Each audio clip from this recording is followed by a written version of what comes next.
Hello friends, నేను మీ నాగలక్ష్మిని. బంగాళదుంపలు వేపుడుతో మీ ముందుకు వచ్చేసాను. బాండీ పెట్టుకుని బంగాళదుంపలన్నీ సన్నగా తరిగి, మరీ సన్నగా అక్కర్లేదండి, సన్నగా తరిగి మూకుల్లో వేసేయాలి. అబ్బా, బంగాళదుంపల వేపుడండి, అబ్బో ఎంత బాగుంటుందో. క్రిస్పీగా స్పైసీగా చేసుకోవాలి, సూపర్గా ఉంటుంది. చల్లారినా కూడా బాగుంటుందండి వేపుడు, సూపర్గా ఉంటుంది. చేసి చూడండి, చూద్దాం ఓసారి. అద్దిరిపోయే టేస్ట్, స్పైసీగా ఉండాలి కాస్త, చాలా బాగుంటుంది. ఆ నూనె వేగాక నూనె తీసేసి ఉప్పు కారం వేసేసుకోండి.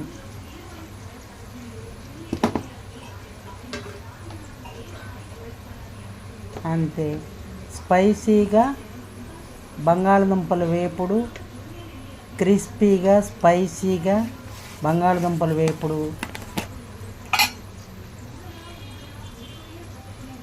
కారం వేసేసుకోవాలండి, అంతే. కారం వేసేసుకుని అంతే అలా కలిపెట్టేసుకోవాలి.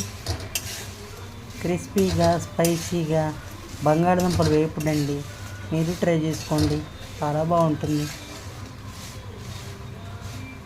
అబ్బా, ఎంత బాగుందో చూడండి, చూడటానికే బాగుంది.